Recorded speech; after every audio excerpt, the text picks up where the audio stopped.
अपने आप में बहुत बहुत कंडेंस्ड नेक्टर है। एक होता है अमृत और एक होता है अमृत जो पूरा गाढ़ा है। इतना गाढ़ा है अमृत ये कि एक श्लोक का एक शब्द भी आज के एक सत्र में संभवतः हम सब पूरा नहीं कर पाएंगे, इतना अमृत भरा हुआ है। और ये सनातन गोस्वामी पाद, इस पे उन्होंने टीका लिखी है, दिग्दर्शनी टीका। मत पूछिए, नेक्टर ही नेक्टर भरा हुआ है। तो मैं संभवतः ये 8 जो श्लोक हैं पूरा नहीं कर पाऊंगा। मैं जितना कर पाऊंगा आगे मैं निवेदन करूंगा रसिकाचार्य को आगे के सत्रों में इसको आगे कंटिन्यू करें और उनके मुखारविंद से आप सुनकर और अधिक लाभान्वित होंगे। तो हम सब प्रारंभ करते हैं। अभी एक बार एक भक्त जो है वो हम लोग का हरिनाम होली नेम का सेमिनार चल रहा था। तो होली नेम में बहुत आनंद लेते हैं, वो बहुत माला जप करते हैं बहुत अच्छे से। तो उनसे पूछा गया, लोगों ने पूछा कि यदि होली नेम ही सब कुछ है तो हम लोग को ये भगवान के सामने दीप वूप जलाने के लिए ये क्या है, जब होली नेम ही सब कुछ है। तो बस बात सही है ना, जब हरिनाम में सब कुछ है तो क्यों जाके अर्च विग्रह का उपासना करना, ये सब क्या है। तो वो क्या रिप्लाई दिए, ये आपको अर्च विग्रह की उपासना करने के लिए बोला जाता है। क्यों? क्योंकि आप इनके सामने जाएंगे तो पता चलेगा कि आप किनका नाम जप कर रहे हैं। आप देखेंगे कि ओ ये राधा रानी है, ये कृष्ण, इनका नाम मैं जप कर रहा हूँ। इसलिए आप हरिनाम कर रहे हैं, होली नेम जप कर रहे हैं, लेकिन साथ ही साथ अर्च विग्रह को भी दिखाया जाता है आपको कि किनका नाम जप कर रहे हैं। तो उसी तरह हम सब दामोदर अष्टकम प्रतिदिन गा रहे हैं, प्रतिदिन सब दीप घुमा रहे हैं और ये गाकर अनंत विष्णु। तो ये दामोदर जो लीला कर रहे हैं, ये क्या हो रहा है, ये क्या गा रहे हैं, ये जानना भी बहुत जरूरी है। तो इसीलिए सत्यव्रत मुनि की ये जो रचना है उसको विभिन्न जगहों पे प्रतिदिन कहा जाता है। कार्तिक मास में, दामोदर मास में दीप भगवान के सामने जलाना और दामोदर अष्टकम गाना हरि भक्ति विलास में कहा गया ये सबसे अधिक आशीर्वाद देने वाला कार्य है। मतलब कार्तिक में आपने बहुत सारे कार्य किए और यदि भगवान के सामने दीप नहीं जलाया, भगवान के सामने ये सत्यव्रत मुनि का ये जो दामोदराष्टकम नहीं किया, तो आपकी ये कार्तिक में कुछ ना कुछ कमी रह गई। लेकिन यदि आप ये कर रहे हैं, भगवान के सामने दीप जला रहे हैं और दामोदराष्टकम पढ़ रहे हैं सत्यव्रत मुनि के द्वारा, तो निश्चित रूप से आप कार्तिक का एक बहुत महत्वपूर्ण रेगुलेशन फॉलो कर रहे हैं। तो आइए हम सब सत्यव्रत मुनि द्वारा रचित इस दामोदराष्टकम को हम सब समझने का प्रयास करते हैं, अपने छोटे से बुद्धि से जो हम थोड़ा बहुत समझ पाएंगे एक बूंद। तो सबसे पहले ये जो ऐसा नहीं है कि सत्यव्रत मुनि ने कहीं लिख दिया है तो हम लोग उठा के पढ़ना शुरू कर दिए हैं। आजकल क्या मार्केट में कहीं कुछ रहता है, निकल जाता है, कोई किताब रिलीज कर देता है और वो किताब को हम लोग पढ़ना शुरू कर देते हैं। तो ये जो कथा है, ये जो गीत हम लोग गा रहे हैं, ये वास्तव में पद्म पुराण में है। ये सत्यव्रत मुनि की जो ये दामोदर अष्टकम का जो गीत है, ये पद्म पुराण में है और इसका विशेष महात्म्य है। क्यों? क्योंकि ये कार्तिक महीना, जैसे देखिए बहुत चारों तरफ सेल लगा हुआ है, सेल लगा हुआ है, हर चीज 50% डिस्काउंट, 20% डिस्काउंट, 30% डिस्काउंट, ऐसा डिस्काउंट मिल रहा है। तो अभी ये कार्तिक में क्या डिस्काउंट में भगवान दे रहे हैं, क्या चीज भगवान डिस्काउंट में दे रहे हैं? बहुत सुपर डिस्काउंट। और क्या चीज दे रहे हैं सुपर डिस्काउंट में? कोई छोटी मोटी चीज नहीं। ऐसा नहीं कि चलो किसी को ईयरफोन का जरूरत है या किसी को हेडफोन का जरूरत है, किसी का बैक पेन है या किसी का ये है वो है तो इसका मेडिसिन। भगवान वो चीज दे रहे हैं जिसके द्वारा संसार की सभी समस्याओं का न केवल निवारण हो सकता है बल्कि श्रेष्ठतम, जिससे बड़ी दूसरी कोई चीज नहीं है। वो क्या है? प्रेम, भगवत प्रेम। भगवत प्रेम को भगवान बांट रहे हैं और वो भी लोग मिस ना कर जाएं। लोग कहीं गलती से कोई दूसरा चीज ना ले लें। इसलिए दामोदर अष्टकम के समय भगवान दीप जलाने का एक प्रोग्राम करके वो दिखा भी रहे हैं कि देखो ये दीप जला के मेरे चारों ओर घुमाओ। क्यों घुमाते हैं हम दीप? फूल, क्या है कारण? कभी हम अर्पित करते हैं तो इंसेंस घुमाते हैं, फूल घुमाते हैं, जल घुमाते हैं, विभिन्न प्रकार के दीप घुमाते हैं। क्या कारण है उसका? ये है कि हम ये अर्पित कर रहे हैं। धूप, दीप, अर्घ्य, पुष्प, ये सब अर्पित कर रहे हैं भगवान को। तो इस तरह जब हम घुमा रहे हैं तो घुमाने का मतलब क्या? वो आप मेरे सेंटर में हैं, मंदिर के चारों हम परिक्रमा करते हैं, मतलब क्या?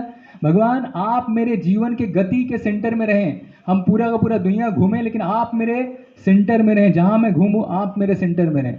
उसी तरह ये दीप जो है, दीप क्या चीज का प्रतीक है? 5 एलिमेंट में अग्नि एक एलिमेंट है और वो आंखों से संबंधित है। तो ये क्या बतलाता है कि आप हमारा, हे भगवान, हमारा जो आंख है ये भगवान आपके चारों ओर घूमे, हम आपका दर्शन करें भगवान। और इस तरह से हम दीप ऑफर कर रहे हैं भगवान को, अपने आप को अर्पित कर रहे हैं भगवान को। और इसमें भगवान क्या दिखला रहे हैं? सबसे शक्तिशाली चीज कि किस तरह से भगवान बंध गए हैं माता यशोदा के प्रेम में। जो भगवान को कोई स्पर्श नहीं कर सकता, टच नहीं कर सकता, वो भगवान को बांधा जा सकता है। और ये कार्तिक महीना पूरा का पूरा 30 दिन 30 डेज इसको उद्घोषित किया जा रहा है बहुत ही शक्तिशाली माध्यम से कि यार यदि आपको कोई बहुत शक्तिशाली चीज चाहिए, इससे बड़ी कोई शक्तिशाली चीज नहीं है। इसके द्वारा भगवान भी बंध जा रहे हैं। और क्या है वो? भक्ति, भक्ति शक्ति, प्रेमा भक्ति, जिसके द्वारा भगवान बंध रहे हैं। तो जब दीप आप जला रहे हैं, दीप भगवान को घुमा रहे हैं, तो वास्तव में किस चीज का गुणगान हो रहा है? भगवान की भक्ति शक्ति का गुणगान हो रहा है कि ये भक्ति, भगवान की भक्ति शक्ति इतनी शक्तिशाली है जो भगवान जिसके कारण बंध जाते हैं। बाकी दूसरा कोई चीज नहीं है संसार में, न योग, न सिद्धि, न कर्म, न ये ज्ञान, किसी से भगवान को टच नहीं किया जा सकता है, लेकिन भक्ति के द्वारा भगवान बंध जाते हैं।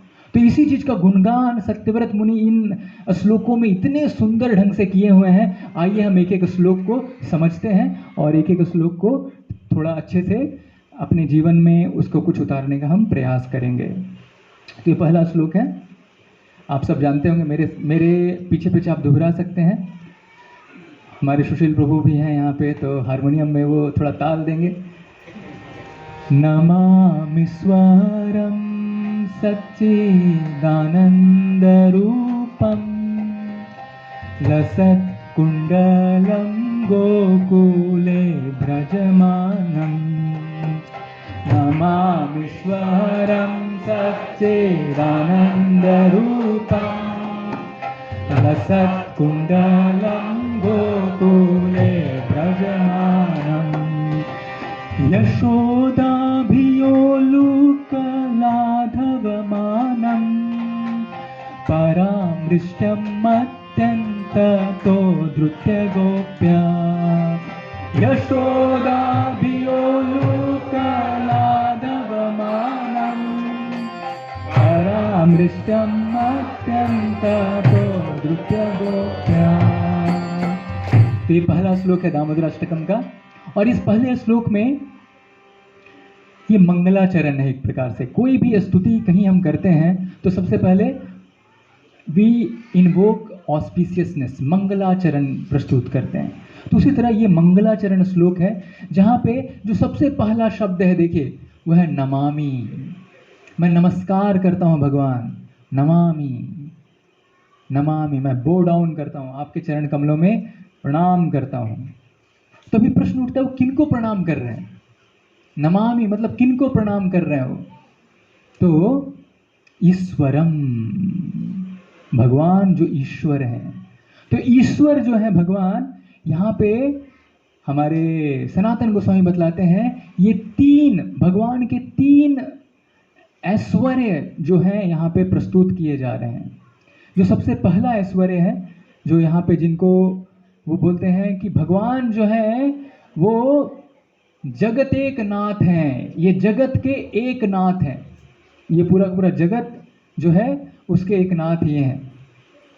साथ ही साथ दूसरा जो भगवान का ऐश्वर्य है जिसके लिए वो प्रणाम कर रहे हैं, वो है कि भगवान जो है सब षड ऐश्वर्य पूर्ण है, सब ऐश्वर्य पूर्ण है, सब सर्वशक्तिशाली है, सर्वशक्तिमान है। तो ऐसा क्यों प्रार्थना कर रहे हैं वो कि भगवान आपको प्रणाम करता हूँ, आप सर्वशक्तिमान हैं, ताकि आप मुझे शक्ति दे सकें जिससे कि मैं ये प्रार्थना प्रस्तुत कर सकूं।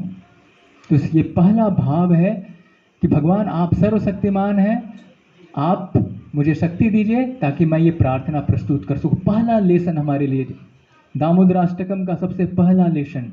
हम भक्ति के पथ पे जो कुछ भी करने के लिए जा रहे हैं, सबसे पहले हमें भगवान से प्रार्थना करनी चाहिए, गुरुजनों से प्रार्थना करनी चाहिए। देखिए इस क्लास के पहले भी हमने क्या किया, इन्वोकिंग ऑस्पिशियसनेस, हमने गुरु वृंद से आशीर्वाद मांगा। तो उसी तरह दामोदराष्टकम के प्रारंभ में भगवान श्री दामोदर, भगवान जो ईश्वर जो हैं, उनसे आशीर्वाद याचना कर रहे हैं।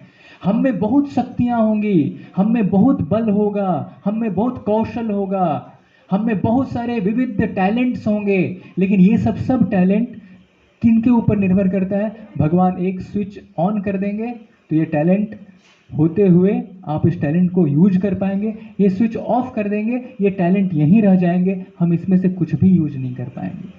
तो यहाँ पे सत्यव्रत मुनि हम सबको सिखला रहे हैं, सबसे पहला चीज हमारे हृदय में नम्रता का भाव, कि मैं आज यहाँ पे मेरे जिह्वा से जो कुछ भी निकले, ये भगवान आप आशीर्वाद दीजिए, इस आशीर्वाद से ये निकले, मैं जो कुछ भी कर पाऊँ आपके आशीर्वाद से मैं आपके अनुरूप कुछ कर पाऊँ, जो आप जो चाह रहे हैं। तो जब हम इस भाव में रहते हैं तो हम भगवान के द्वारा सशक्त हो जाते हैं, भगवान के द्वारा एम्पावर हो जाते हैं। हम संसार में अपनी शक्ति से उतना कुछ नहीं कर सकते हैं जितना हम भगवान के एम्पावरमेंट से कर सकते हैं, सशक्त होकर कर सकते हैं। श्रील प्रभुपाद देखिए, श्रील प्रभुपाद अमेरिका गए 70 की उम्र में, और उन्होंने क्या क्या कर डाला, कैसे? क्योंकि वो पूरी तरह से निर्भर थे। तो ये जो पहला श्लोक, जो पहला वर्ड है नमामि, नमामीश्वरम, ये हमें बहुत महत्वपूर्ण चीज सिखलाता है, हमें जीवन में निर्भर होना भगवान के आशीर्वाद के ऊपर, कि भगवान मैं आपके आशीर्वाद के ऊपर निर्भर हूँ। कोई भी चीज़ को हम प्रारंभ करने के लिए जा रहे हैं, कोई भी चीज़ को हम आरंभ करने के लिए जा रहे हैं, उससे पहले भगवान और गुरुजनों का आशीर्वाद प्राप्त करना, और इसको यदि हम प्राप्त करेंगे तो हमारा जो आगे का कार्य है वो सफल होगा, श्रेष्ठ होगा और ऑस्पिशियस होगा। तो ये नमामि में जो पहला चीज है वो भगवान से याचना कर रहे हैं, भगवान मुझे आप सब शक्तियों के स्वामी हैं, आप सब कुछ आपका है, आप आशीर्वाद दीजिए कि मैं प्रार्थना प्रस्तुत कर सकूं। मतलब प्रार्थना करने के लिए भी वो शक्ति और आशीर्वाद की याचना कर रहे हैं, पहला चीज। दूसरा चीज जो है वो क्या बोलते हैं कि आप जगत एक नाथ हैं, जगत के नाथ हैं। इसका मतलब क्या? वास्तव में प्रशंसा के लिए आप ही एकमात्र पात्र हैं। ये जो भी हम वंदना कर रहे हैं, स्तुति कर रहे हैं, इस स्तुति के एकमात्र आप ही पात्र हैं। You are the only recipient. यदि मैं प्रार्थना करना चाहता हूं तो यदि मैं जड़ में पानी डालूंगा तो अपने आप पानी जो है पत्ते पत्ते तक पहुंच जाएगा, अलग अलग से पत्ते पत्ते में पानी डालने की आवश्यकता नहीं है। तो मैं यदि आपको प्रार्थना किया, आपको प्रसन्न किया, क्योंकि आप जगत के नाथ हैं, तो आपको यदि प्रार्थना किया तो सबको मैंने एक साथ सम्मान दे दिया। देखिए, तो यह जगत एक नाथ। और तीसरा भाव है जो नमामि में वो प्रस्तुत कर रहे हैं, वो है कि भगवान आप मेरे प्रभु हैं, माय मास्टर। तो देखिए ये तीसरा जो भाव है वो है भक्ति की भावना। एक भक्त जो है, एक भक्त के हृदय में कौन सी भावना होनी चाहिए? सबसे जो सुंदर और बहुत महत्वपूर्ण भावना होना चाहिए वो है भगवान मैं आपका हूँ। मैंने इस संसार में बहुत स्थानों पे अपना श्रद्धा दिया, बहुत स्थानों पे अपनी शक्ति दी, बहुत स्थानों पे अपना समय दिया, बहुत स्थानों पे अपने पास जो कुछ था दिया। भगवान अभी मैं अपना तन मन धन भगवान आपको अर्पित करने का प्रयास करता हूँ। आप मेरे हैं भगवान, मैं आपका हूँ। तो ये तीसरा भाव है जिसके द्वारा नमामि शब्द के द्वारा इन तीन चीज़ों को प्रस्तुत कर रहे हैं। क्या सिखला रहे हैं सत्यव्रत मुनि हम सबको? बहुत महत्वपूर्ण चीज, बहुत बहुत बहुत महत्वपूर्ण चीज, हमें भगवान को अपनाना है, हमें भगवान को अपना बनाना है। हमको इस संसार में बहुत सारे लोग हैं जिनको हम अपना कहते हैं, ये मेरा मित्र है, ये मेरा पुत्र है, ये मेरा पति है, मेरी पत्नी है, मेरा बच्चा है, मेरा ये है, मेरा वो है। लेकिन यहाँ पे सत्यव्रत मुनि हमें सिखला रहे हैं कब वो दिन आएगा जब हम भगवान को बोलेंगे मेरे हैं और मैं इनका हूँ। ये है भक्ति का स्पिरिट, ये है भक्ति का वो जो भक्ति को भगवान के लिए बहुत ही, जिसके द्वारा भगवान अपना अटेंशन, अपना ध्यान हमारे तरफ कर देते हैं। नहीं तो वो भक्ति रिचुअल रह जाता है केवल, जो कि हाँ ठीक है अभी ये करो, ये अर्पित स्वाहा, ये करो ये करो ये करो ये करो, क्योंकि हम वहाँ पे भगवान को अपना नहीं समझे हैं, अपना नहीं मान रहे हैं, तो हम जो कुछ भी कर रहे हैं हृदय से नहीं कर रहे हैं। लेकिन जैसे ही हम भगवान को अपना मानते हैं, अपने को भगवान का मानते हैं, तो भक्ति प्रारंभ हो गई। इसलिए हमें क्या कहा जाता है, भक्ति को कैसे करना चाहिए, गुरु के मार्गदर्शन में।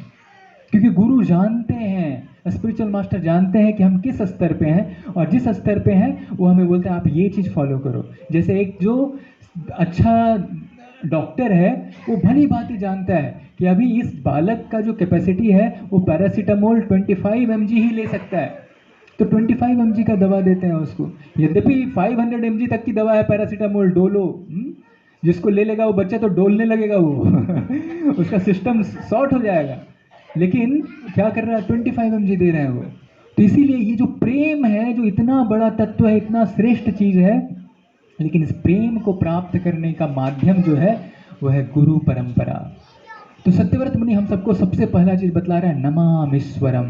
वो दंडोत प्रणाम कर रहे हैं, और इस दंडोत प्रणाम से हम सबको 3 चीजें सिखला रहे हैं। सबसे पहला, कोई भी चीज को प्रारंभ करना है तो आशीर्वाद याचना करना चाहिए, भगवान से याचना करना चाहिए, को शक्ति दे, सशक्त करें। दूसरा चीज, वो ही हर चीज के एकमात्र जड़ हैं, वास्तव में उन्हीं को प्रसन्न करना है हमको। दूसरा चीज, और तीसरा चीज जो है वो है कि वो हमारे हैं और हम उनके हैं। तो ये नमामि शब्द से उन्होंने प्रस्तुत किया है, नमामि ईश्वरम।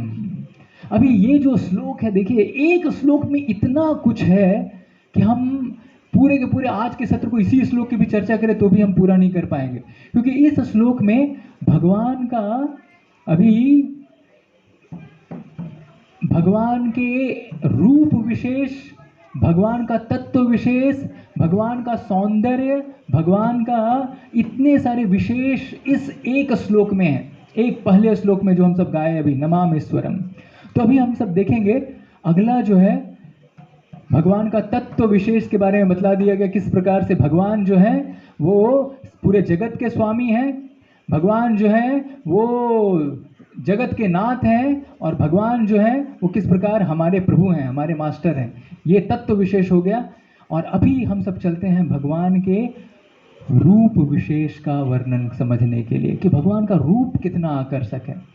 देखिए हम इस संसार में बोलते हैं एक बार देखो 1000 बार देखो, ये देखने की चीज है, एक बार देखो 1000 बार देखो।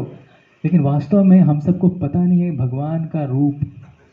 भगवान का रूप ऐसा है कि एक बार 1000 बार आप काउंट ही नहीं कर पाएंगे। बोलेंगे कि देखा तो देखता रह गया, आप काउंट ही नहीं कर पाएंगे। ऐसा है भगवान का मधुर दर्शन। तो देखिए यहाँ पे इस श्लोक में बोलते हैं, लसत कुंडलम गोकुले ब्रजमानम। तो यहाँ पे लसत कुंडले जो शब्द है, लसत कुंडले, वो भगवान का रूप विशेष का गुणगान करता है कि भगवान का रूप कितना आकर्षक है। समझिए इस चीज को। तो भगवान का जो कुंडल है, वो कुंडल डोल रहा है, वो हिल रहा है। भगवान जब भाग रहे हैं, भगवान जब चल रहे हैं, दौड़ रहे हैं, तो ये कुंडल हिल रहा है। और कुंडल हिलते हुए, ये कुंडल जब हिलता है तो कहाँ पे स्पर्श करता है, गाल को स्पर्श करता है। तो हमारे आचार्य बोलते हैं कि ये कुंडल जो है बहुत सौभाग्यशाली है, बहुत सौभाग्यशाली है। कैसे सौभाग्यशाली है?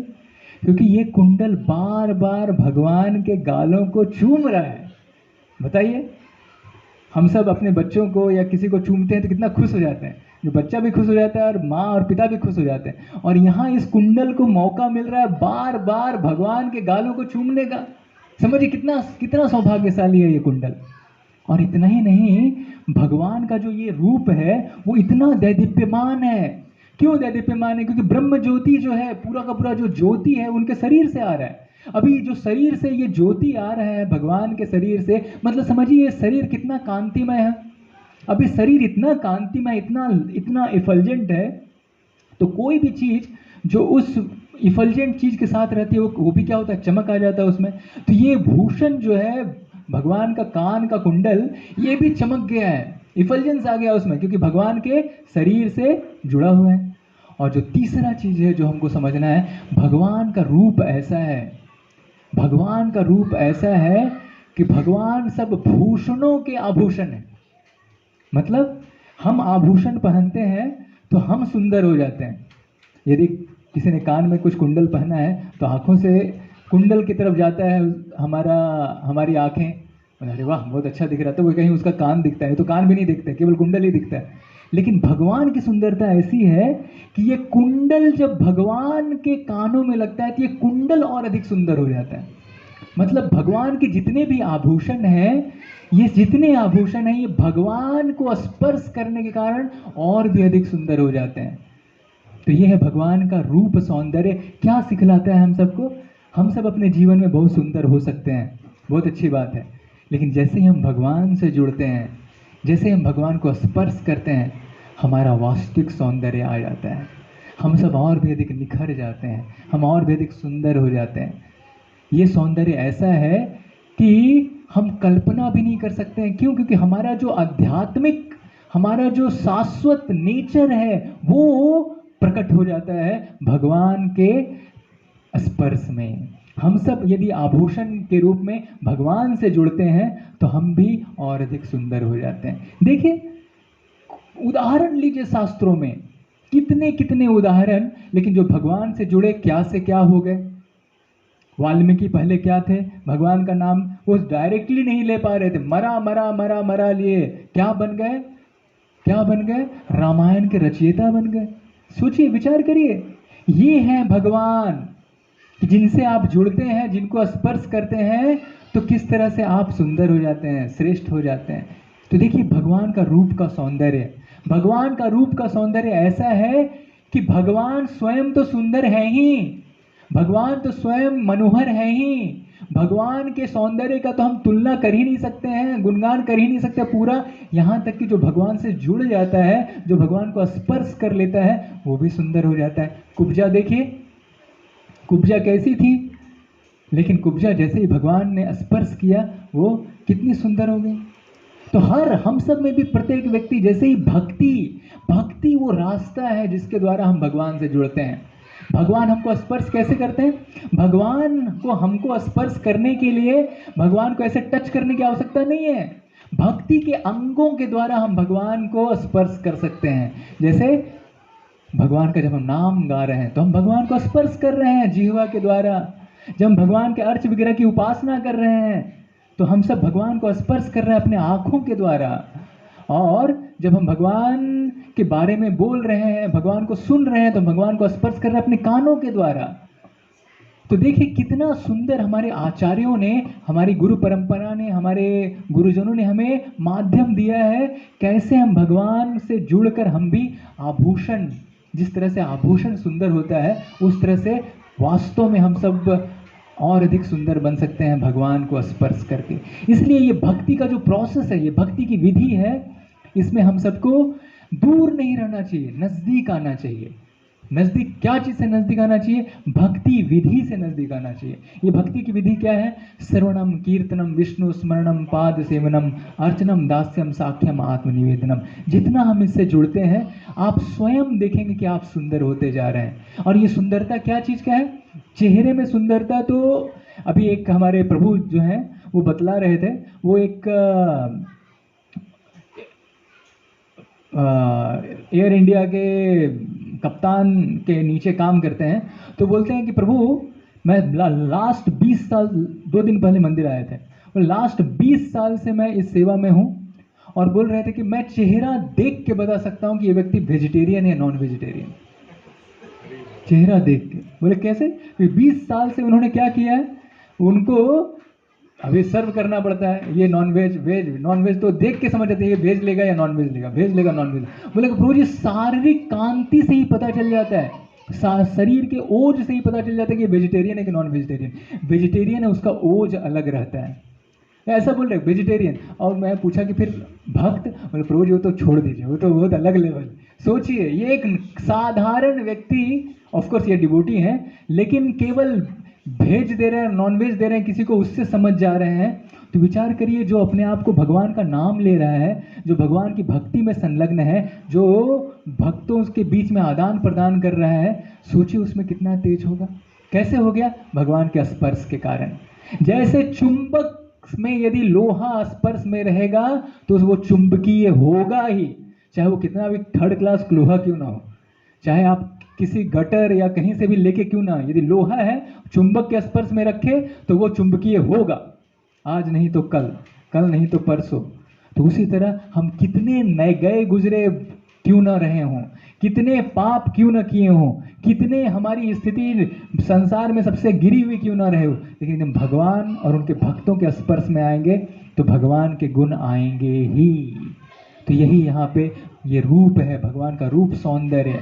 भगवान इतने सुंदर हैं, वो स्वयं तो सुंदर हैं ही, लेकिन जो आभूषण उनसे जुड़ता है, जो भक्त उनसे जुड़ता है, जो व्यक्ति उनसे जुड़ता है, वो भी सुंदर हो जाता है। और हम सब अपने जीवन में देख सकते हैं कितने कितने परिवर्तन हुए हैं हमारे हृदय में। पहले हम सब बॉस बनना चाहते थे, मेरे हिसाब से चीज़ें चलिए, I am the person who should be honoured, who should be praised, who should be glorified. देखिए भक्ति में आने के बाद तुरंत हरे कृष्णा प्रभु जी बोलिए प्रभु जी क्या करें, क्या सेवा करें आपकी।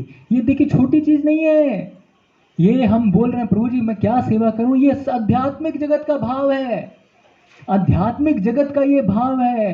चैतन्य रदास मुई चैतन्य रदास, चैतन्य रदास मुई ताहर दासे रदास। ये है आध्यात्मिक जगत जहाँ पे दास भावना है।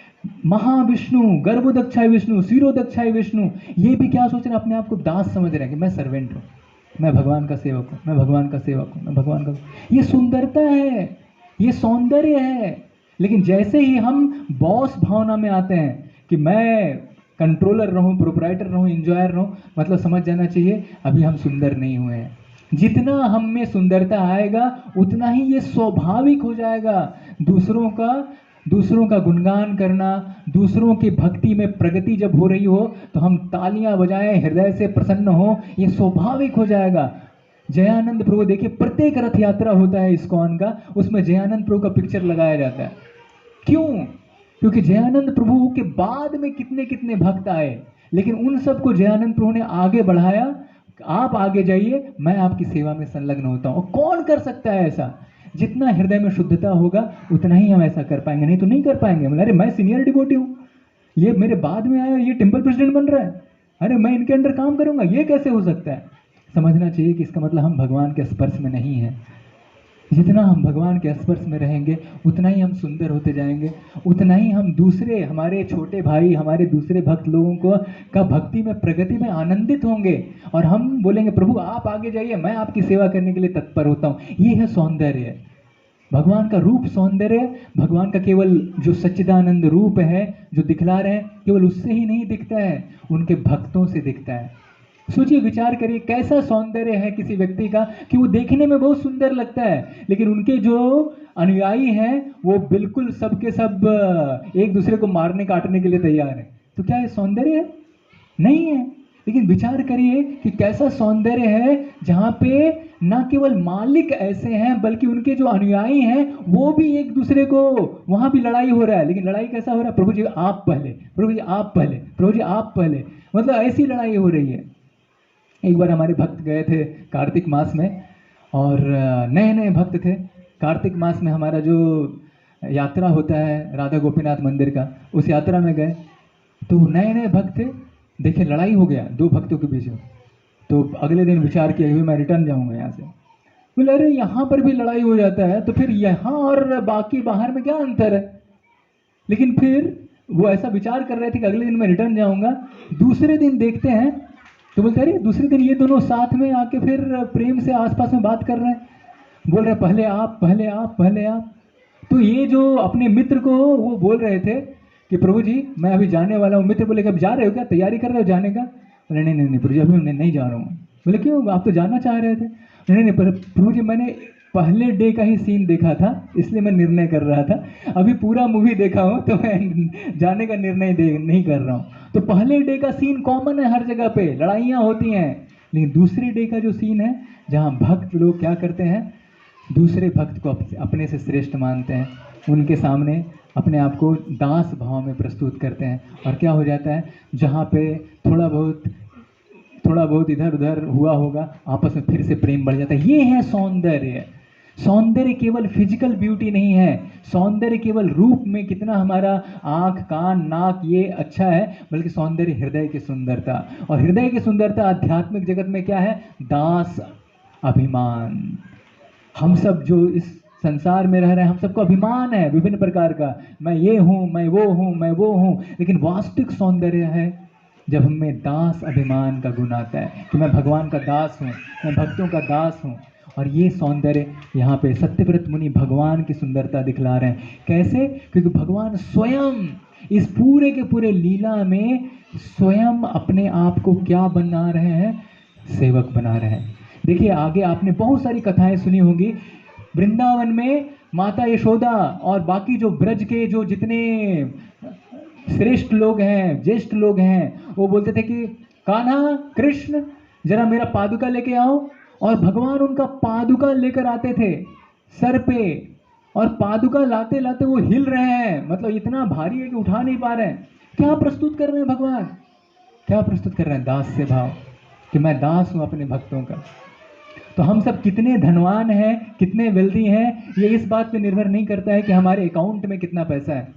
हम कितने धनवान हैं वो इस बात पे निर्भर करता है कि भगवान का ये गुण जो है वो भगवान ने कितना हमें आशीर्वाद दिया है, कितना ये गुण का एक्सेस हमें दे दिया है। जितना हमें इस गुण का एक्सेस दे दिया उतना ही हम धनवान हैं। कितना हम दूसरे भक्तों के प्रगति पे खुश हो सकते हैं, कितना हम दूसरे भक्तों का हम हृदय से सम्मान करते हैं, कितना हम दूसरे भक्तों का दास दास दास बन पाते हैं। ये वास्तविक सौंदर्य है। और ये यहाँ पे लसत कुंडल शब्द से भगवान किस तरह से ये कुंडल इतना शोभायमान हो गया है, कितना कुंडल जो है भाग्यवान हो गया है, उसी तरह हम सब भी भाग्यवान हो सकते हैं यदि हम भगवान को स्पर्श करेंगे भक्ति भाव से और भक्ति भावना से। और ये भक्ति भाव कैसे हम कैसे कर सकते हैं? नवविधा भक्ति में अपने आप को संलग्न करके, गुरुजनों की आज्ञाओं का पालन करके। तो ये है भगवान का रूप विशेष, जिसको मैंने संक्षेप में यहाँ पे प्रस्तुत किया। लसत कुंडल वर्ड से इसको प्रस्तुत किया गया है। आगे यहाँ पे अगला जो शब्द है वो है गोकुले भ्राजमानम। लसत कुंडलम गोकुले भ्राजमानम। तो देखिए गोकुले भ्राजमानम। अभी हम सब यहाँ पे बैठे हुए हैं, अभी हम सब यहाँ पे थोड़ा फॉर्मल वे में बैठे हुए हैं, थोड़ा सा क्या अगल बगल लोग हैं तो। लेकिन जैसे आप घर में जाते हैं बिल्कुल क्या हो जाते हैं, बस आपको कोई चीज़ ऐसा टेंशन नहीं रहता कि पैर इधर फैलाऊं कि इधर फैलाऊं, कि ऐसे बैठूं कि ऐसे बैठूं। बिल्कुल आप नॉर्मल हो जाते हैं, नेचुरल हो जाते हैं। बिल्कुल आप बोलते हैं बस स्व इच्छा, अभी जो हमको इच्छा करना है वैसा हम कर सकते हैं। उसी तरह भगवान अपनी जितनी भी लीलाएं हैं उन लीलाओं में यहाँ पे जो गोकुल में जो लीला कर रहे हैं, ये गोकुल में की जो लीलाएं हैं वो बहुत विशेष है। क्यों? क्योंकि भगवान का ये घर है और घर में भगवान अपने उच्चतम आदान प्रदान में है। मतलब भगवान को यहाँ पे ये नहीं लगा हुआ कि कोई कुछ कहेगा क्या, कुछ तो लोग कहेंगे तो इसलिए मैं ये नहीं करूँगा या ऐसा करूँगा, ऐसा कुछ नहीं है परवाह भगवान को। भगवान बिल्कुल स्वच्छंद स्वेच्छा में अपने भक्तों से, जब बिल्कुल फ्री होता है व्यक्ति तो उस समय व्यक्ति का रियल नेचर उभर कर आता है। रियल कि वो क्या है, क्योंकि अभी वो कोई उसके ऊपर दबाव नहीं है, उसके ऊपर कोई प्रेशर नहीं है। तो वहाँ पे भगवान अपना श्रेष्ठतम आदान प्रदान प्रस्तुत कर रहे हैं। गोकुल में जो भगवान प्रस्तुत कर रहे हैं जो आदान प्रदान, वो वैकुंठ तक के लोगों ने नहीं देखा है। वैकुंठ में जो भगवान के प्रति भाव है वो क्या है? भगवान श्रेष्ठ हैं, भगवान मास्टर हैं, भगवान हमारे प्रभु हैं और हम सब उनके सेवक हैं। लेकिन यहाँ पे भगवान रोल रिवर्सल कर देते हैं। रोल रिवर्सल मतलब भगवान क्या कर देते हैं? भगवान जो अपने भक्त हैं उनको अपना मास्टर बना लेते हैं और भगवान संलग्न हो जाते हैं विभिन्न प्रकार के आदान प्रदान में। और ये आदान प्रदान ऐसे हैं कि ब्रह्मा जी तक वो आके कंफ्यूज हो जाते हैं कि भगवान ऐसे हो सकते हैं क्या? ऐसे हो सकते हैं भगवान? भगवान अपने सखाओं के साथ कैसे खा रहे हैं? भगवान ने अपने सखा के मुख में डाला दही और या कोई छाछ या जूस, और फिर भगवान उस मित्र के गाल को ऐसे करके दबा देते हैं और उनके मुख से जो आता है उसको भगवान पी लेते हैं। माय गॉड, ब्रह्मा जी जब ये देखते हैं बोले ये ब्रह्मा जी का जो सर्किट है वो शॉर्ट हो जाता है एक प्रकार। ये क्या, ये भगवान हो सकते हैं क्या? इतने मंत्र तंत्र यंत्र मुद्रा इन सब के द्वारा वो ऑफर करते हैं, उसमें भी लगता पता नहीं भगवान लेंगे कि नहीं लेंगे। हाँ, इतना सारा रूल रेगुलेशन, लेकिन यहाँ पे ब्रह्मा जी तक यहाँ तक विस्मित हो जाते हैं कि ये भगवान है क्या ये बालक। तो देखिए भगवान क्या सम्मान दे रहे हैं अपने सखाओं का। आप एक्सटर्नल मत देखिए, इंटरनल देखिए भगवान का भाव। हम सब भगवान का जूठा लेते हैं महाप्रसाद के रूप में, और भगवान क्या दिखला रहे हैं कि कैसे वो इच्छुक हैं अपने भक्त का जूठा लेने के लिए। क्या है ये है भगवान का उनके भक्तों के प्रति प्रेम, ये है भगवान का उनके भक्तों के प्रति सम्मान, और ये है किस तरह से भगवान अपने भक्तों को कितना उच्च स्थान देते हैं। कौन होगा यहाँ पे जो इस भगवान के इतने क्लोज आने के अवसर से अपने आप को दूर रखना चाहे? मूर्ख होगा जो सोचेगा कि नहीं मैं इतना क्लोज नहीं जाऊंगा। ये अवसर बट रहा है। ये दामोदर अष्टकम के द्वारा, इस कार्तिक मास के विभिन्न प्रोग्राम्स के द्वारा ये अवसर बांटा जा रहा है, ये लाभ बांटा जा रहा है सबको कि भगवान आपके कंट्रोल में आ सकते हैं, भगवान आपके वश में आ सकते हैं। ये सुविधा हमारे लिए अवेलेबल है। तो इसलिए क्या कहा जाता है जो बुद्धिमान व्यक्ति होता है वो मौका छोड़ता नहीं है। जब दरवाजा खुल रहा होता है तो बुद्धिमान व्यक्ति दरवाजा जब खुलता है तो इंतजार नहीं करता है कि नहीं ठीक है चलो बाद में हम जाएंगे। दरवाजा खुला, निकलो, मौका मिल रहा है, निकलो। उसी तरह भक्ति का जो मौका मिल रहा है हमें आचार्यों के द्वारा, ये हमें जानना चाहिए। जिस तरह से भगवान गोकुले शब्द से यहाँ पे बता रहा है वो उनका अपना फैमिली है, उसी तरह भगवान उस फैमिली में हमें एक्सेस दे रहे हैं भक्त सर्कल के द्वारा, भक्त संघ के द्वारा। 20 साल पहले क्या मैंने सोचा था कि मैं भगवान को पर्सनली इस तरह से उपासना करूंगा, भगवान को ड्रेस करने का अवसर मिल पाएगा मुझे? कहाँ से मिल पाया ये सब? भक्तों के आशीर्वाद से भक्तों ने दरवाजा खोला और ये मौका मिल गया। दूसरी तरफ भक्त जब दरवाजा खोल रहे हैं हमें जानना चाहिए कि गोकुल जिस तरह से भगवान इंटीमेट रिलेशनशिप वहाँ पे स्थापित कर रहे हैं, वो मौका हम सबको गुरुजन दे रहे हैं। इसलिए हमें कभी इस मौके को ये नहीं आलसी से बाद में जाएंगे, सत्संग प्रोग्राम हो रहा है कांजूर मार्ग में, कोई बात नहीं बाद में जाएंगे, कभी अभी बाद में जाएंगे, जी नहीं, ये मौका मिल रहा है, इस मौके को छोड़िए मत। एक एक मौका आपको भगवान के करीब लेता आ रहा है। और एक दिन इस मौके का आप यदि उपयोग करेंगे तो आप कहाँ पाएंगे अपने आप को? गोकुल में पाएंगे, जो यहाँ पे शब्द भगवान बोल रहे हैं, जहाँ भगवान स्वच्छंद हैं, सब लीला कर रहे हैं। देखिए, तो हम सबको जानना चाहिए भगवान इतने दयालु हैं कि हम कल्पना नहीं कर सकते हैं। वो सबको वो लाभ दे रहे हैं, सिर्फ हमें जब वो लाभ मिल रहा है तो उसको डिस्टरबेंस नहीं समझना चाहिए। जैसे भक्त लोग आके आपके दरवाजे पे नॉक करके बोलते हैं प्रभु जी ये पुस्तक लीजिए, या कोई भक्त आके बोलते हैं प्रभु जी आइए प्रोग्राम है कांजूर मार्ग में, सैटरडे को प्रोग्राम है, आइए। अरे फिर से डिस्टर्ब करने के लिए आ गया भाई। ये बार बार ये डिस्टरबेंस नहीं है, ये न्योता है, न्योता। जैसे आज श्रीनिवास प्रभु ने आप सबको न्योता दिया यहाँ पे आने के लिए, तो ये न्योता है कहाँ? गोकुल में पार्टिसिपेट करने का, जहाँ पे भगवान अपने सुप्रीम ग्लोरी में है, अपने श्रेष्ठतम ग्लोरी में है, अपने बिल्कुल हम कल्पना भी नहीं कर सकते, भगवान बिल्कुल अपने टॉप मोस्ट आदान प्रदान में है। आगे बोलते हैं, यशोदाभियोलूख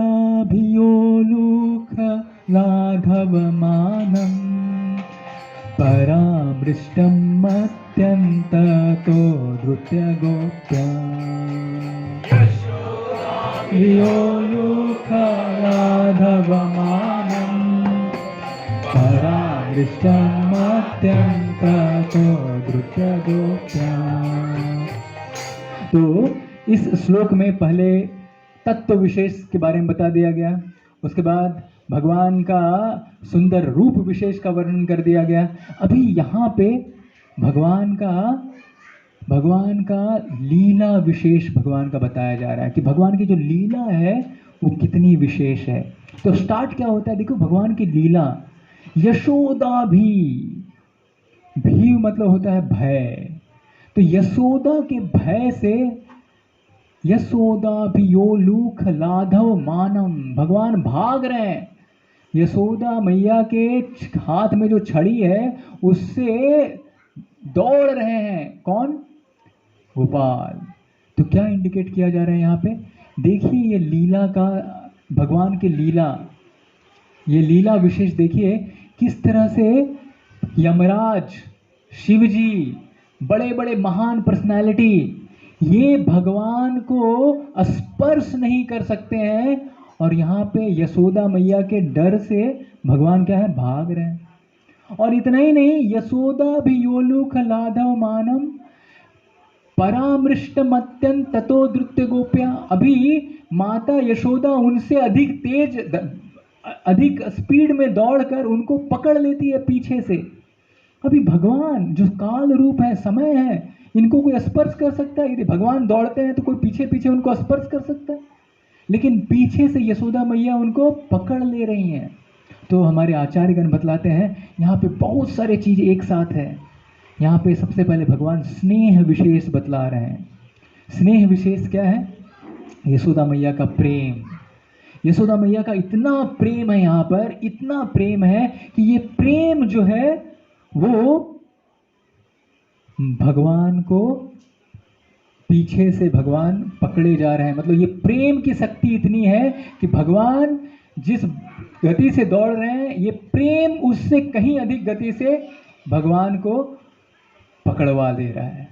समझिए, आप सबने सुना होगा, राम महाभारत में देखा भी होगा, काल यवन आया था, बहुत तेजी से दौड़ रहा था काल यवन, बहुत तेजी से दौड़ रहा था, और भगवान चल रहे थे ऐसे ऐसे ऐसे, बस सामान्य।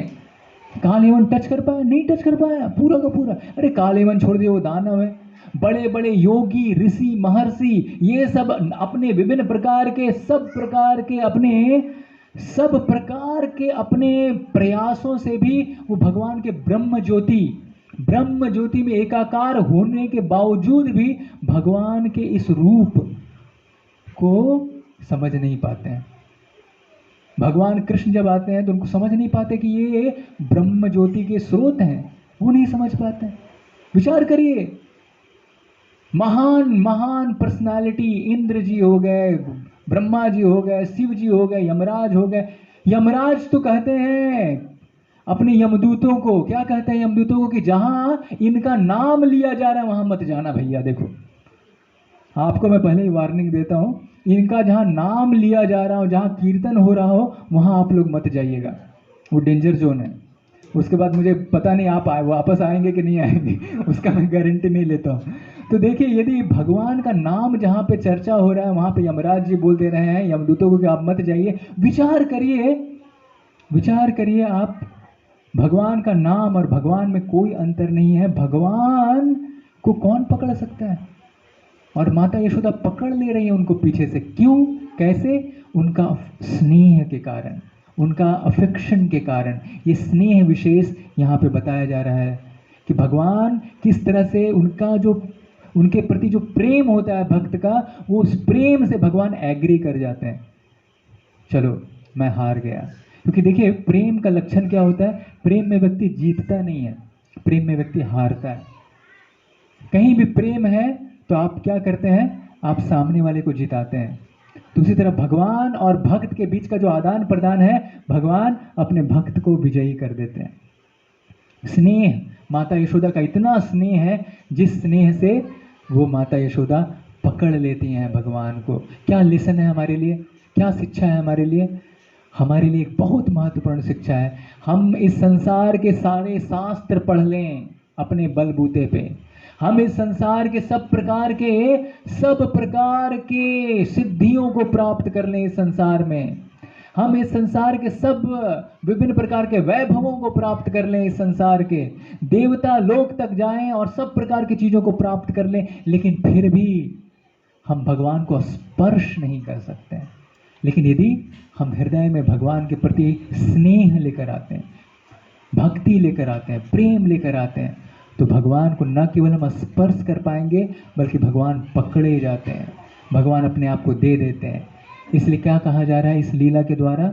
इस लीला के द्वारा कहा जा रहा है कि भगवान आपको जिता देते हैं, आप विनर बन जाते हैं, सिर्फ यदि केवल हम भक्ति को अपने जीवन में लेकर आए। और भक्ति को कैसे जीवन में लेकर आ सकते हैं? बहुत सरल माध्यम है, इतना सरल माध्यम है कि हम मिस कर सकते हैं। वो क्या है? साधु संग सर्व शास्त्र कहे, लव मात्र साधु संग सर्व सिद्धि हो। यदि हम साधुओं के संग में अपने आप को लेकर आते हैं छोटे क्षण के लिए भी, तो क्या है साधु का मतलब? कोई भगवा कपड़ा पहना हुआ है वही साधु है क्या? जो सर मुड़ाया है वही साधु है? जी नहीं। साधु का अर्थ है जो भगवान के नाम गुण रूप लीला से जुड़ा हो, जो भगवान का नाम गुण रूप लीला बांट रहा हो। तो यहाँ पे प्रोग्राम हो रहा है, इस जगह पे आप सबको साधु संग मिल रहा है। यहाँ पे व्यासासन पे कौन बैठे हैं मैटर नहीं करता है। क्यों? क्योंकि भगवान के नाम गुण रूप लीला की चर्चा हो रही है। और इस संग में जब आप जुड़ेंगे तो क्या होगा? ये स्नेह स्वाभाविक रूप से आ पाएगा।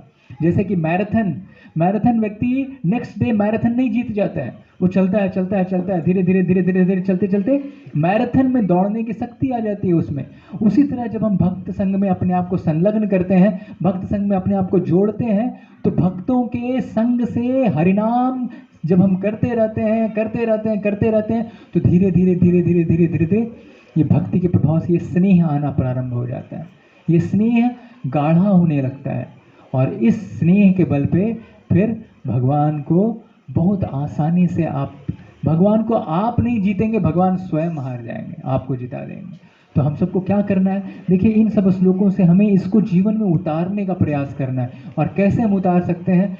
सिंपल और सरल तरीके से, अपने आप को भक्त संग में रखकर। यदि जैसे कहते हैं आप चावल को उबलने के लिए दीजिए, धीरे धीरे चावल पक जाएगा। तो उसी तरह ये भक्त संग जो है, वो ये संग है जहाँ पे हम सब नए चावल हैं, जैसे ही आप डालेंगे ये संग जो है, ये संग धीरे धीरे पूरी तरह से वो चावल को पका देगा। उसी तरह हमें अभी भक्ति जो है वो प्रखरित नहीं है, उसमें अभी स्नेह नहीं है, लेकिन उसको लाने के लिए हमें कुछ इधर उधर सोचने की आवश्यकता नहीं है। आप इस भक्त संग में रहिए, श्रवण करते रहिए, भक्त संग में भक्तों को प्लीज करिए। इसी तरह के प्रोग्राम्स को आप भी आयोजित करने में मदद करिए, हेल्प करिए, असिस्ट करिए, सेवा में संलग्न होइए। और क्या होगा? स्वाभाविक रूप से, नेचुरली, जैसे धीरे धीरे आम पक जाता है, यदि आम वृक्ष से लटका रहे, तो उसी तरह हम भी धीरे धीरे स्वाभाविक रूप से ये स्नेह जो है, जो माता यशोदा के पास बहुत स्वाभाविक है, जो आध्यात्मिक जगत में सब लोगों के लिए स्वाभाविक है, वो हम प्राप्त कर पाएंगे यदि हम भक्त संग में रहेंगे। तो ये पहला श्लोक है। हम रसिकाचार्य से निवेदन करेंगे कि आगे के सत्रों में आगे के श्लोकों को लें, क्योंकि ऑलरेडी हमारा समय शायद हो चुका है। ले सकते हैं और 10 मिनट और ले सकते हैं, ठीक है। तो अभी देखिए, यहाँ पे इस श्लोक में लीला विशेष को प्रारंभ किया गया, भगवान की लीला को प्रारंभ किया गया। इसी लीला विशेष को अगले श्लोक में और अधिक रूप से वो जो लीला हुई है उसको डिटेल में बतलाया जा रहा है। तो आइए हम सब सेकंड श्लोक को प्रारंभ करते हैं। रुदन्तं मुहुर्नेत्र युग्मं मृजन्तं कराम्भोजयुगमेण सातङ्कनेत्रम्। रुदन्तं मुहुर्नेत्र युग्मं मृजन्तं कराम्भोजयुगमेन सातङ्कनेत्रम्। मुहुश्वासकम्पा त्रिरेखाङ्ककण्ठा स्थितग्रैवं दामोदरं भक्तिबद्धम्। मुहुश्वासकम्पा त्रिरेखाङ्ककण्ठा स्थितग्रैवं दामोदरं भक्तिबद्धम्।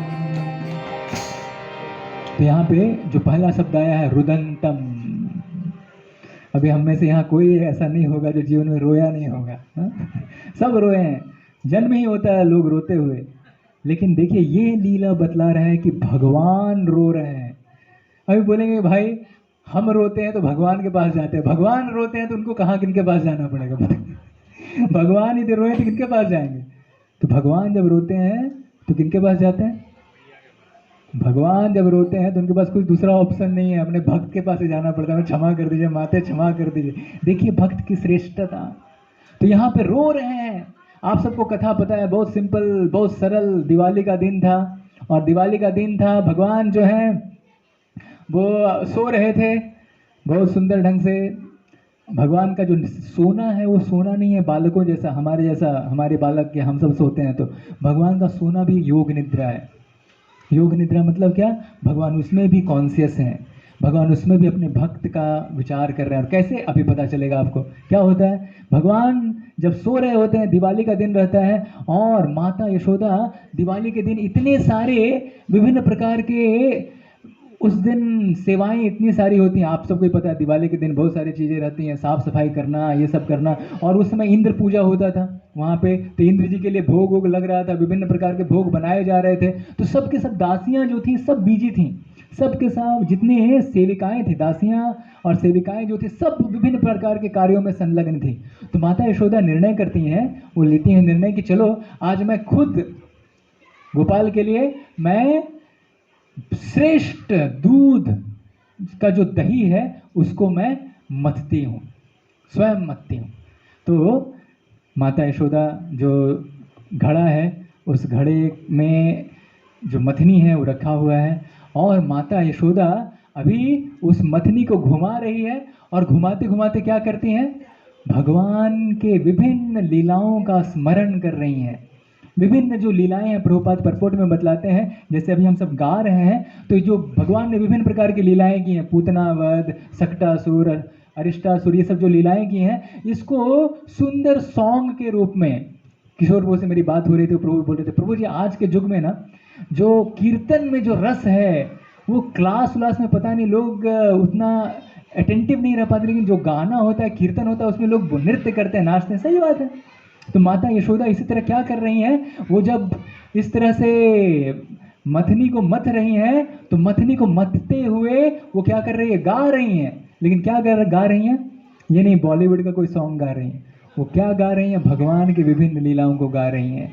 और गाते गाते वो मथ रही हैं बहुत अच्छे ढंग से। और देखें, इसलिए भगवान का जो निद्रा है वो योग निद्रा है। भगवान को आप गाएंगे, भगवान का नाम लेंगे, तो भगवान तो आएंगे ही ना। तो भगवान देख रहे हैं, अरे मेरा नाम ले रहा है, मेरा स्मरण कर रही है मेरी माता इतना प्रेम से। और साथ ही साथ इतना प्रेम से माता यशोदा, ये बहुत श्रेष्ठ गाय के दूध है का दही है, वो इतना प्रेम से मंथनी मथ रही हैं, और गोपाल अपने पुत्र के लीलाओं का स्मरण कर रही हैं। माता के स्तन से दूध निकलना प्रारंभ हो जाता है, तो इतना प्रेम में डूबी हुई है अपने पुत्र के। तो अभी गोपाल जो सो रहे हैं, देखिए भगवान योग निद्रा में सोते हैं, अपने भक्त के बारे में स्मरण करते रहते हैं। भगवान का सोना हमारे जैसा नहीं है। तो भगवान तुरंत देखे, मेरी माँ का इतना प्रेम बरस रहा है मेरे ऊपर, ये प्रेम किसके लिए? मेरे लिए। भगवान उठ जाते हैं, और उठ जाते हैं और जाते हैं वहाँ पर। और जैसे ही जाते हैं, अभी माता पूरी तरह से मथनी मथ रही है, और भगवान वहाँ पे जाके क्या करते हैं? मथनी का जो डंडा है उसको पकड़ लेते हैं। तो माता, अभी मथनी का डंडा पकड़ लिया जाए तो रस्सी केवल घूमेगा, मथनी नहीं घूमेगा। तो माता देखती हैं और बहुत प्रसन्न हो जाती हैं, बहुत खुश हो जाती है। क्यों? अभी देखिए, कोई भी माँ है, वो बच्चे की सुंदरता, तो उसको, माँ को अपना पुत्र सुंदर दिखता ही दिखता है, चाहे कैसा भी हो, चाहे वो कैसा दिखता हो किसी दूसरे को, लेकिन माँ को अपना पुत्र बहुत सुंदर दिखता है। लेकिन माँ यहाँ पे बहुत विशेष रूप से प्रसन्न क्यों होगी? माता और भी अधिक खुश हो जाती है जब देखती है मेरा बेटा बहुत बुद्धिमान है, अरे इतना इंटेलिजेंट काम किया है इसने। तो जो इंटेलिजेंस लेवल दिखाता है बच्चा, तो माता और भी खुश हो जाती है, अरे मेरा बेटा इतना तेज है, सुंदर तो है। ये सब बच्चे माँ को सुंदर दिखते हैं, लेकिन जब इंटेलिजेंस दिखलाया जाता है, बच्चा बुद्धि प्रस्तुत करता है, तो माँ और अधिक खुश हो जाती है। तो यहाँ पे देखिए, अरे मेरा बेटा इतना तेज है। वो क्या किया? उसको पकड़ लिया मथनी को। क्यों? वो अभी माँ के गोद में आके दूध पीना चाह रहा है, लेकिन वो क्या बोल रहा है? माँ बंद करो ये सब बंद करो, मैं बस अभी डायरेक्टली, मुझे अब अपना प्रेम दो। तो माँ बहुत खुश हो जाती और माँ यशोदा मैया उनको गोद में लेती हैं और दूध पिलाना प्रारंभ करती हैं। लेकिन माता यशोदा ऐसे स्थान पे है, ऐसे स्थान पे है जहाँ से उनको बहुत स्पष्ट रूप में दिख रहा है। क्या दिख रहा है कि एक पतीले में जो बहुत सुंदर दूध जो है वो गर्म हो रहा है, बहुत अच्छा से गर्म हो रहा है। तो गर्म होने तक कोई दिक्कत नहीं है, लेकिन गर्म होने के बाद ये दूध जो है वो धीरे धीरे धीरे धीरे उबलने लगता है। तो माता यशोदा और भगवान कृष्ण का प्रेम जो यहाँ पे अनवरत यहाँ पे आदान प्रदान हो रहा है। माता यशोदा तुरंत अपने इस पुत्र को, गोपाल को, वो तुरंत नीचे रखती हैं, तुरंत बीच में ही, और वो चली जाती हैं उस दूध को बचाने के लिए। अभी ये आपने बहुत स्थानों पे सुना होगा, ये दूध देखिए आध्यात्मिक जगत में सब चेतनावान है, सब चेतनाशील है। देखिए हमारे भक्त लोग जो हैं वो सेवा का अवसर मिलता है तो प्रसन्न हो जाते हैं, लेकिन सेवा का अवसर नहीं मिला तो दुख हो जाता है, अरे मेरा भगवान के प्रति सेवा का अवसर चला गया। तो ये कोई असामान्य चीज़ नहीं है, ये आध्यात्मिक जगत से हम सीख सकते हैं। आध्यात्मिक जगत में ये दूध बेचारा यही सोच रहा है कि माता का प्रेम इतना स्वाभाविक है, गोपाल के प्रति इतना स्वाभाविक प्रेम, और अभी माँ दूध पिला रही है और गोपाल दूध पी रही है, तो अभी अनंत समय तक चलता रह जाएगा। फिर हमारा ये जो यहाँ पे हम यहाँ पतीले में गर्म हो रहे हैं, ये तो कोई काम का ही नहीं है।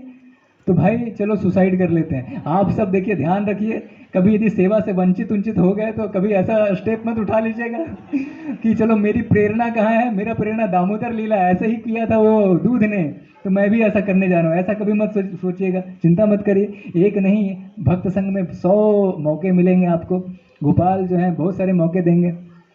तो ये दूध जो है वो सुसाइड करने के लिए जा रहे हैं, तो माता यशोदा तुरंत जाती हैं बचाने के लिए। तो भक्त का हृदय कभी टूट जाता हो तो दूसरे भक्त को जाना चाहिए बचाने के लिए, क्योंकि भक्त का हृदय भगवान को बहुत प्रिय होता है। और एक भक्त को प्रयास करना चाहिए दूसरे भक्त का हृदय ना टूटे, और यदि टूट रहा है तो उसके हृदय में प्रेम का जरूर विशेष रूप से स्पंदन करना चाहिए, ताकि भक्त का हृदय लगा रहे। भक्त अपने हृदय से भगवान की सेवा करना चाह रहे हैं, वो अपना स्वार्थ का सेवा नहीं कर रहे हैं। तो यहाँ पे माता यशोदा जाती हैं उस दूध को बचाने के लिए। तो अभी ये जो माता यशोदा, कृष्ण जो डायरेक्ट उनसे दूध पी रहे हैं, उनको छोड़ के जा रही हैं दूध को सेवा करने के लिए। क्या ये भक्ति है कि नहीं है? भक्ति है कि नहीं है बताइए? अरे भक्ति है कैसे? भगवान पी रहे हैं डायरेक्टली दूध, उनको रख दिया और गए। पतीला का दूध पता नहीं अभी क्या होगा क्या नहीं होगा, उसको बचाने के लिए। यह भक्ति है कि नहीं है? नहीं है ना, नहीं है ना। कितने लोगों को लगता है नहीं है? कितने लोगों को लगता है नहीं है? अरे वाह और कितने लोगों को लगता है ये भक्ति है?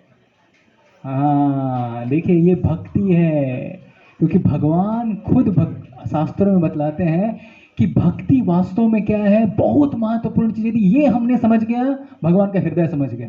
यदि ये नहीं समझे तो हम तिलक लगा लेंगे, धोती कुर्ता पहन लेंगे, सब कुछ कर लेंगे, भक्ति नहीं समझा हमने।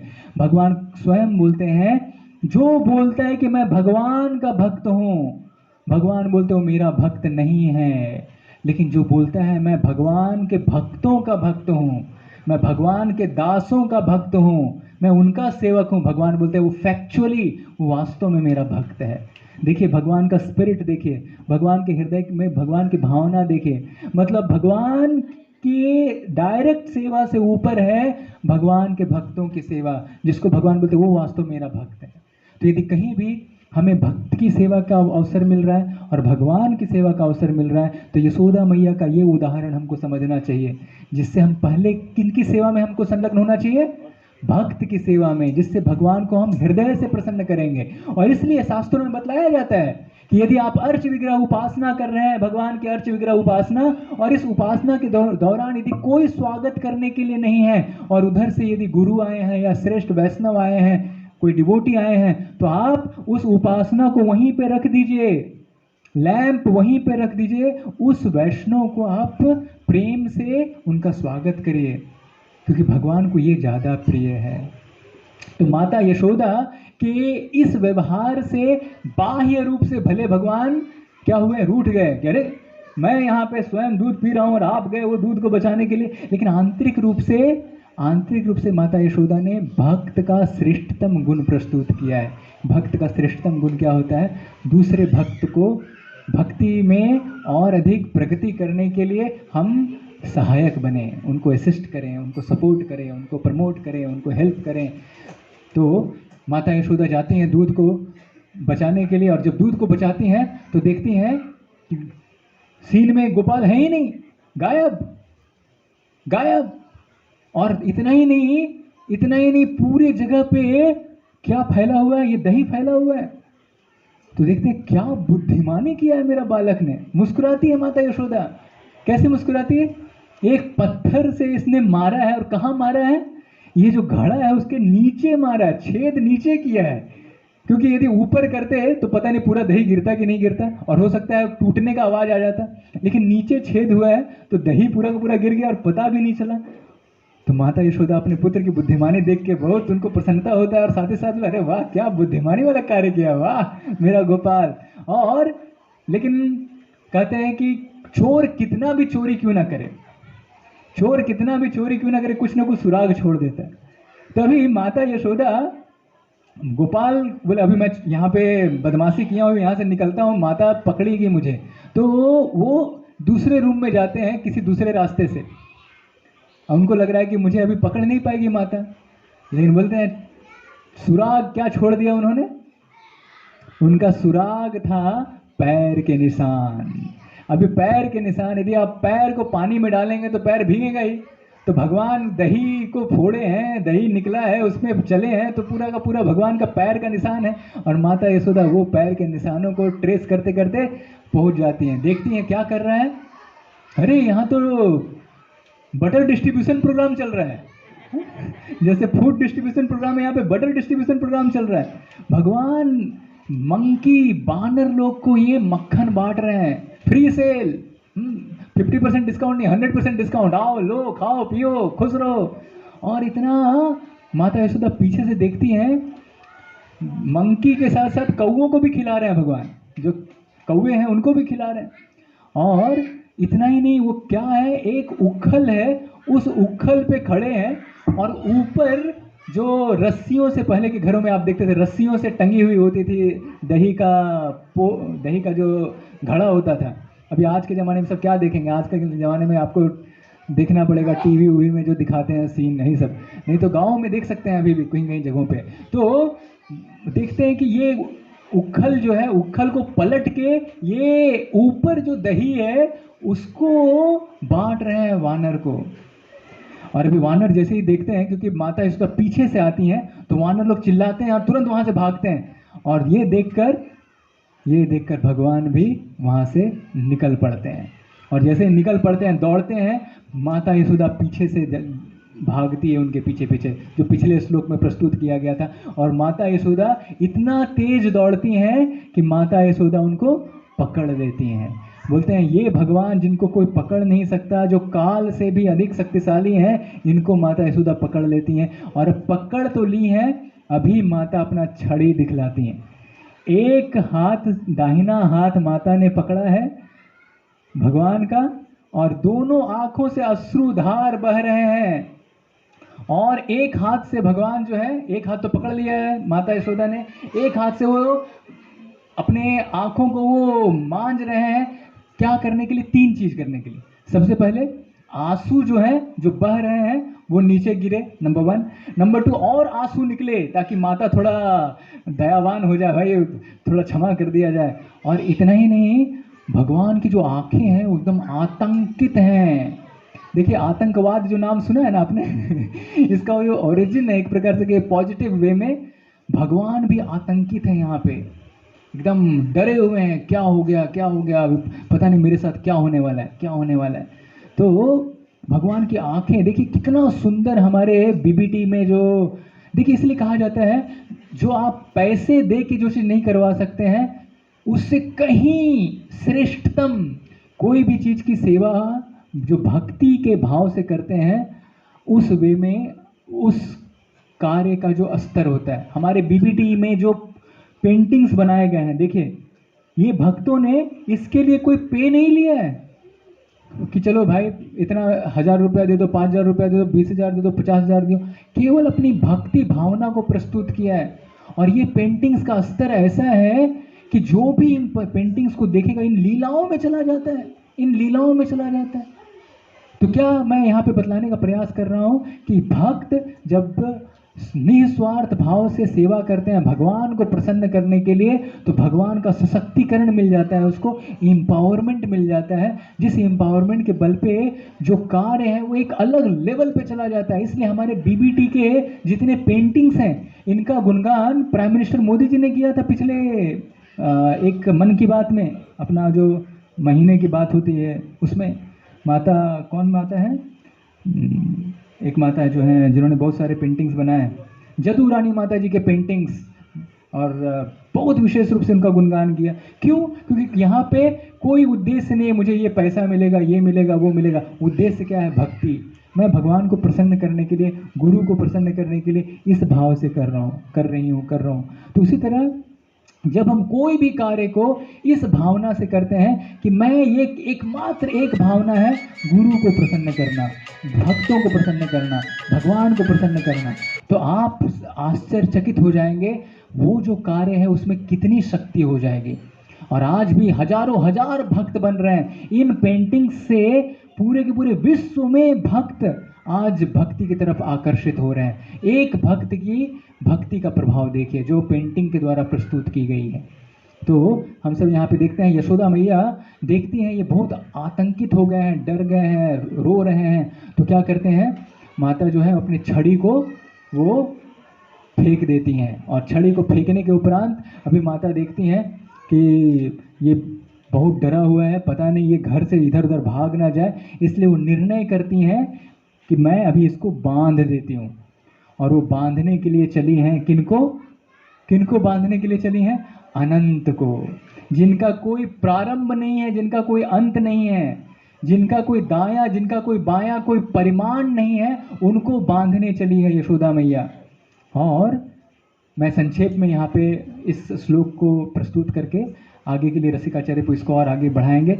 तो माता यशोदा जो है जब बांधती हैं तो सभी रस्सियाँ एक रस्सी लेकर आती हैं, जैसे ही सामने लेकर आती हैं पेट के पास 2 उंगली छोटा पड़ जाता है, दूसरी रस्सी जोड़ती हैं, फिर लेकर आती हैं, फिर से 2 उंगली छोटी पड़ जाती है। आश्चर्यचकित, अभी एक रस्सी आप लाए, वो यहाँ पर लेके आए 2 उंगली छोटी, दूसरी रस्सी को जोड़ दिया तो अभी कैसे 2 उंगली छोटी हो जाती है, फिर तीसरी उंगली, तीसरी, चौथी।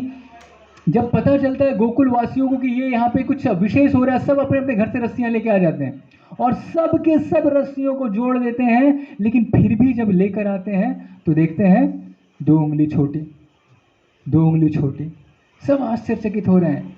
उसके बाद माता यशोदा थक जाती हैं, तो थकने के कारण अभी भगवान, बहुत सुंदर लीला है, इस दरमियान भगवान की जितनी शक्तियां हैं, सभी शक्तियां जो हैं, कृपा शक्ति जो है, उन सभी शक्तियों को एक एक करके डिफीट कर रही हैं। सब शक्तियां जब डिफीट हो जाती हैं तो भगवान अभी एग्री हो जाते हैं बंधने के लिए। कृपा शक्ति जब बोलती हैं अभी आपको बंधना पड़ेगा, तो बाद में एक माता सर के ऊपर से एक ये लेती हैं और उसके द्वारा फिर वो बांधती हैं और गोपाल बंध जाते हैं। तो यहाँ पे इस श्लोक में कहा जा रहा है, देखिए, मुहुश्वास कंपा त्रिरेखांक कंठ स्थित ग्रैवं दामोदरं भक्तिबद्धं। मुहुश्वास कंपा त्रिरेखांक कंठ स्थित ग्रैवं दामोदरं भक्तिबद्धं। तो ये दामोदर भगवान जिनका उदर, ये क्या चीज से बंधा है? भक्तिबद्धम। ये रस्सी से भगवान नहीं बंधे हैं, ये बंधे हैं भक्ति के द्वारा। भगवान को कोई दूसरा चीज बांध नहीं सकता है, केवल और केवल रस्सी नहीं, केवल और केवल भक्ति के द्वारा बंधे हैं भगवान।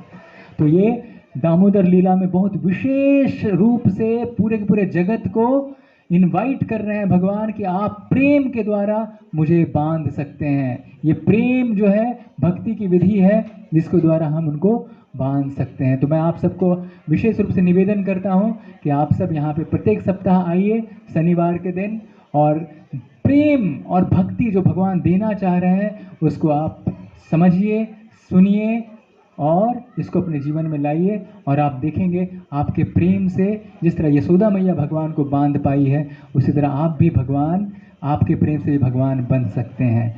इसी के साथ आज के इस सत्र को हम यहाँ पे समापन करते हैं। बहुत बहुत धन्यवाद। श्री राधा दामोदर भगवान की जय, श्रील प्रभुपाद की जय, सत्यव्रत मुनि की जय। हरे कृष्णा।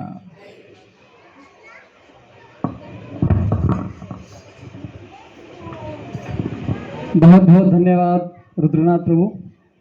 इतने उत्साह के साथ उन्होंने दामोदर लीला के बारे में बताया, दामोदर अष्टक के पहले श्लोक के बारे में उन्होंने बताया है। ऐसा लग रहा था कि हमको उस लीला में लेकर गए हो, राइट। इतने उत्साह के साथ उन्होंने हमको इस लीला में